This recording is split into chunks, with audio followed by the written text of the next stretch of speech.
avec Marie-Sophie. Et donc là, une évolution par rapport au travail de François. François travaillait sur droit et littérature, et on va passer à droit et musique, et ça me semble extrêmement riche. Par exemple, plutôt que l'air de jeu pour l'interprétation, maintenant on pourrait considérer la tessiture de l'instrument qu'on confie au juge, etc. Ça me fait aussi penser à autre chose, c'était Beethoven. Donc Beethoven était de plus en plus sourd, et à la fin de sa vie, quand il compose ses derniers quatuors, ils sont jugés totalement inaudibles par le public de l'époque. Et alors Beethoven les regarde avec le mépris dont il était capable, en disant « ce n'est pas pour vous que j'écris, c'est pour les générations futures ». Donc à toi, Marie-Sophie. Merci. Merci Xavier. Bonjour à tous. Alors ma présentation à la base, elle devait être à deux, puisqu'on a écrit cette contribution à deux. Pauline Bégas et moi, on est toutes les deux. Pauline a été doctorante, moi je suis dans les toutes dernières semaines en tant que doctorante de François Host. Et nous nous sommes amusés de sortir de nos champs de recherche classiques. Pauline, c'est plutôt le droit bancaire, moi c'est le droit du patrimoine culturel, pour se retrouver dans un champ de recherche qui est très cher à François, le droit et la littérature. Pour les étudiants parmi vous, je ne m'attendais pas à autant d'étudiants qui ont suivi le cours à option droit et littérature.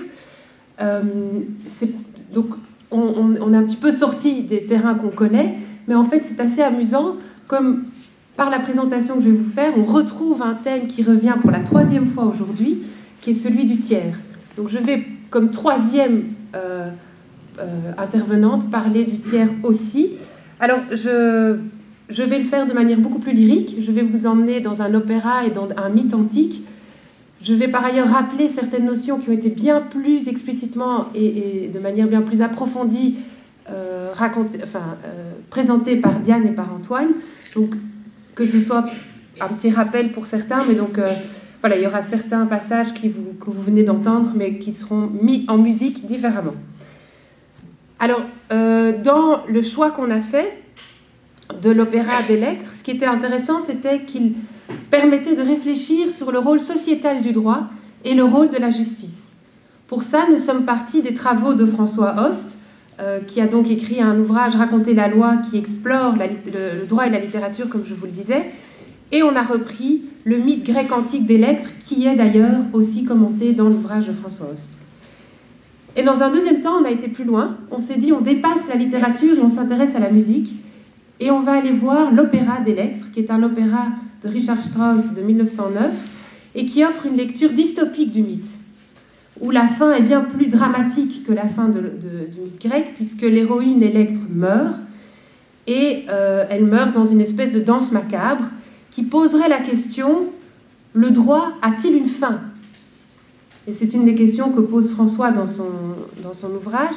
Est-ce que le droit a-t-il une fin, ou au contraire, cette fin signifie-t-elle un recommencement?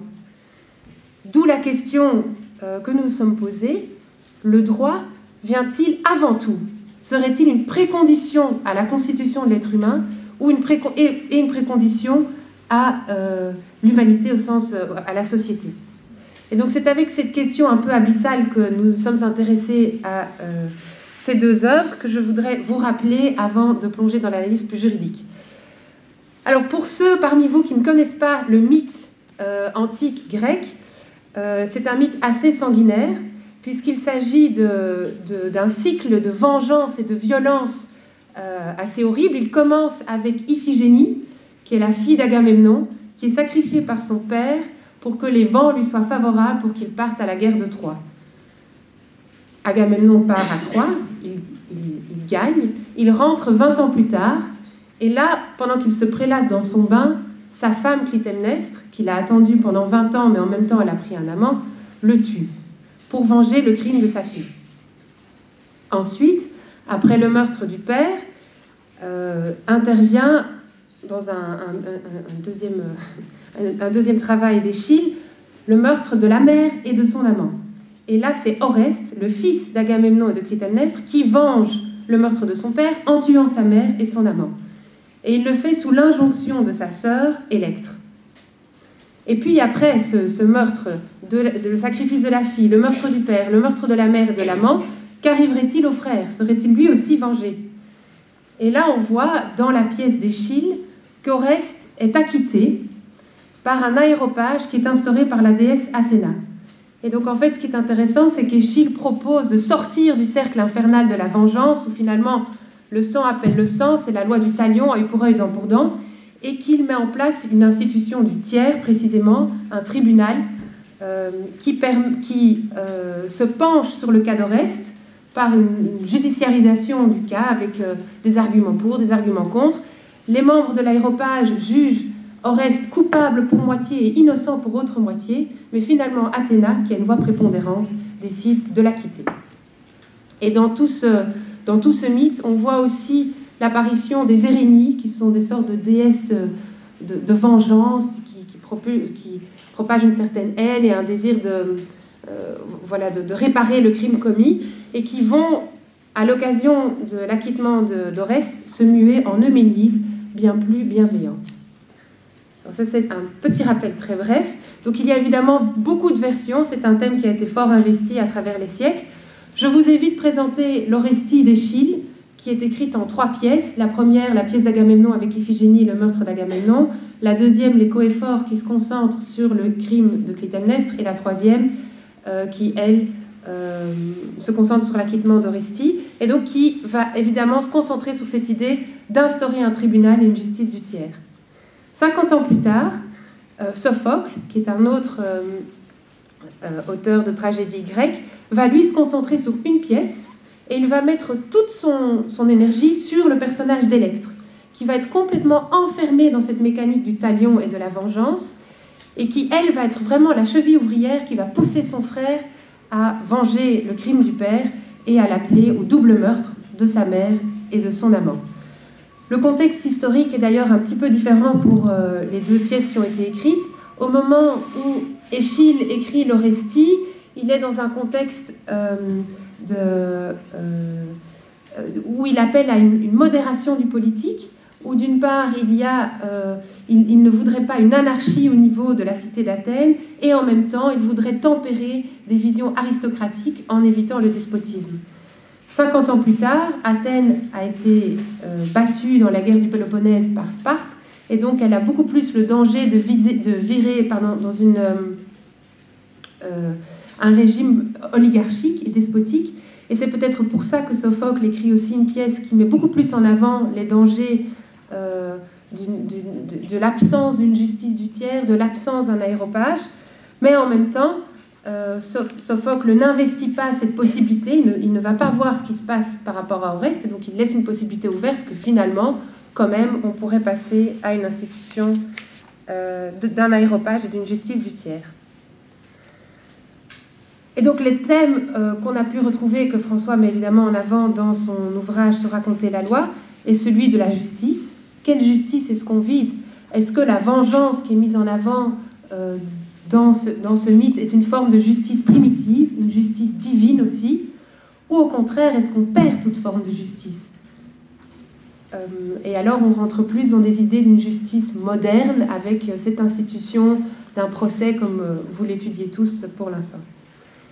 Ce qui est intéressant aussi à remarquer, c'est que dans notre forme de justice moderne, qui instaure donc, qui passe par un tribunal, la violence ne disparaît pas, la vengeance n'est pas nécessairement effacée, elle est paradoxalement intégrée.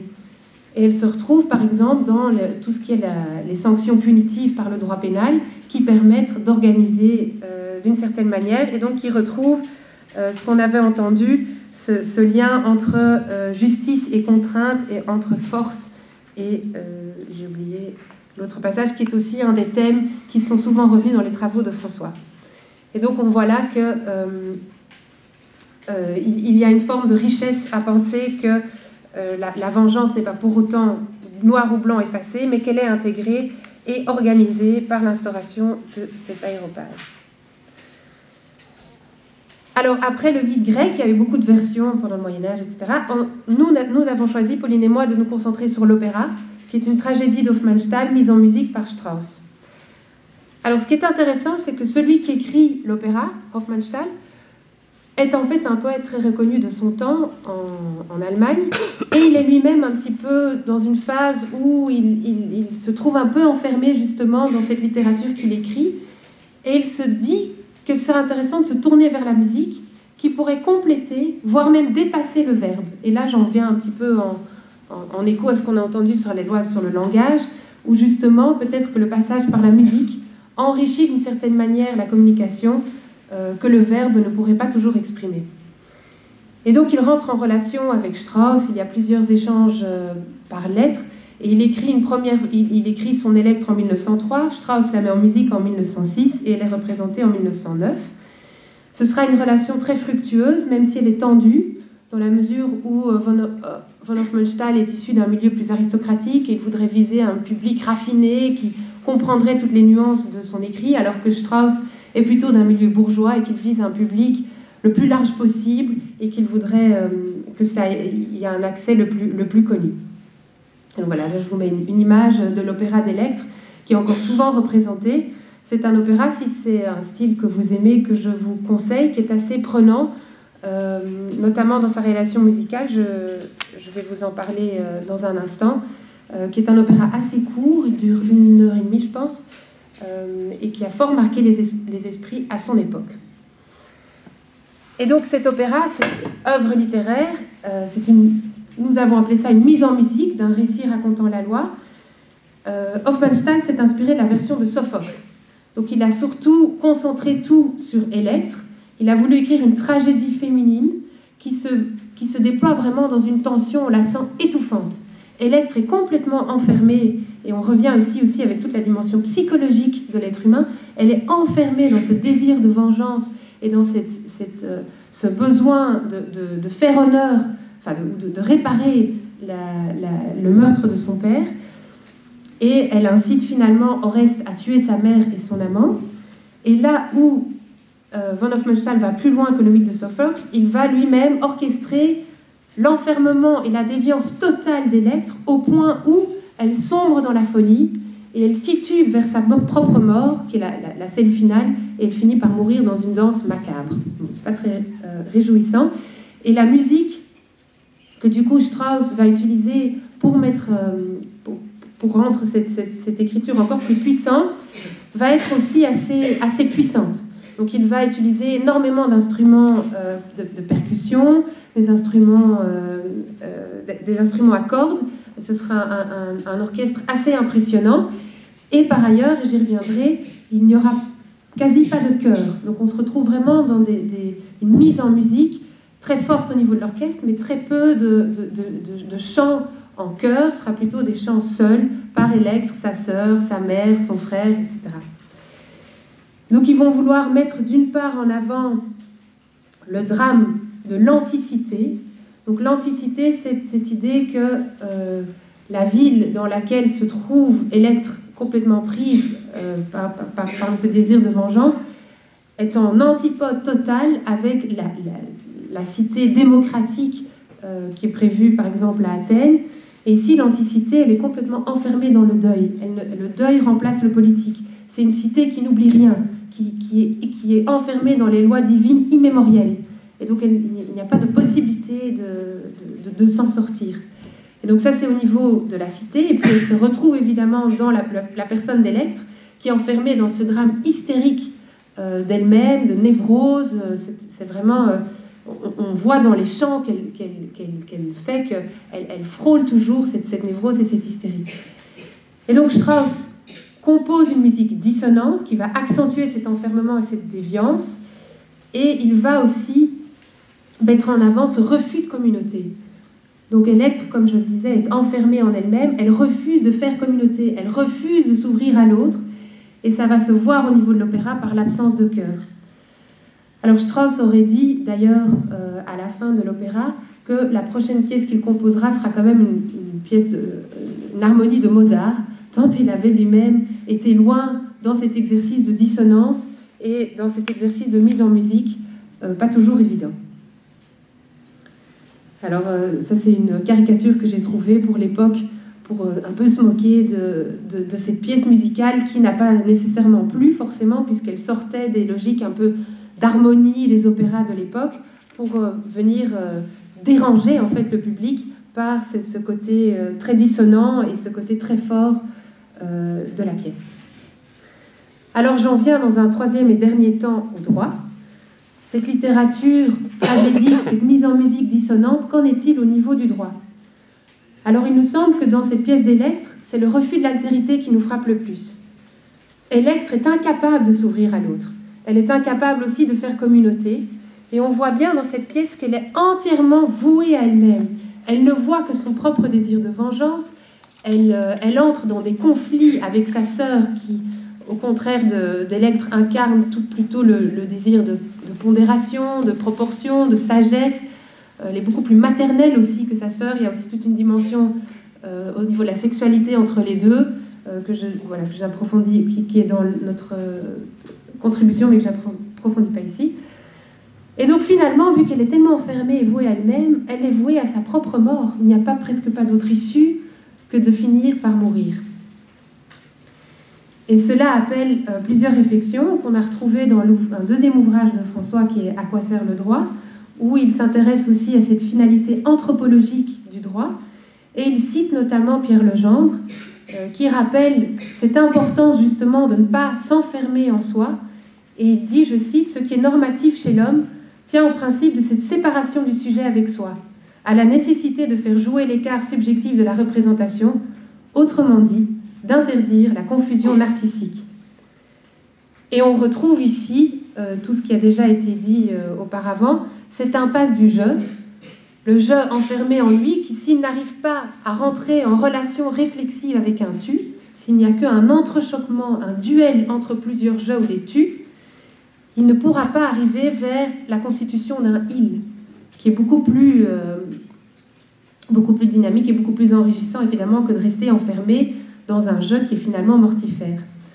Et donc là, on retrouve, comme je le disais, la finalité anthropologique de François, qui rappelle que l'institution de l'être humain passe premièrement par le langage, par le symbolique, par le tiers institué, la loi commune, mais aussi finalement par un interdit et par une limite.